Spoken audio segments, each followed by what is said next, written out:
Virginie, bonjour. Est-ce que tu peux te présenter en quelques mots et présenter également ton association?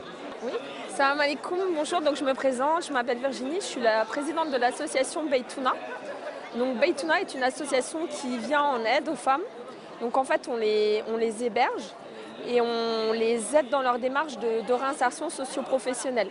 Donc on a une équipe pluridisciplinaire composée de chargés d'insertion, d'éducatrices spécialisées et d'assistantes sociales. Qui aident ces filles au quotidien. Donc on est une association faite que par des bénévoles. Donc on héberge ces filles dans un appartement qui est composé de 2 chambres. Donc on peut héberger jusqu'à 4 filles qui sont en semi-autonomie, on va dire. Et nos bénévoles font leur suivi au quotidien, bon, pas forcément sur place tous les jours. Voilà. Et l'objectif est vraiment de les aider dans leur démarche de réinsertion, pas de faire les choses à leur place, mais de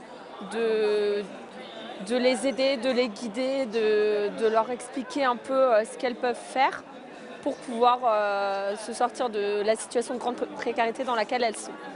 Voilà. Alors, de quelle manière les filles qui sont dans une précarité évidente, de quelle manière peuvent-elles s'adresser à vous et comment est-ce que vous les sélectionnez? Est-ce que ça se fait sur dossier, Voilà. Alors nous en fait généralement les gens nous contactent par téléphone parce qu'on a un standard téléphonique où une assistante sociale répond. Donc voilà, nous on fait un petit entretien, on voit si la personne ne correspond pas aux critères d'hébergement ou qu'elle a des demandes autres. L'assistante sociale la redirige vers des structures adaptées ou vers des associations qui peuvent s'occuper de leurs problèmes. Donc l'assistante sociale, quand elle répond au téléphone, leur fait un entretien téléphonique pour évaluer leur situation. Une fois que cet entretien est fait, si l'assistante sociale juge qu'il y a possibilité d'hébergement, on fait un entretien physique. Donc cet entretien physique est fait par une bénévole qui est chargée d'insertion, enfin qui fait partie de notre pôle social, qui lui pose des questions.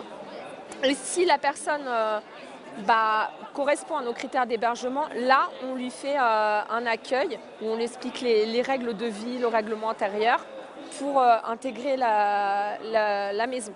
Donc nous on héberge des femmes sans enfants parce qu'on n'est pas, l'hébergement des mineurs c'est très légiféré, des personnes en situation régulière et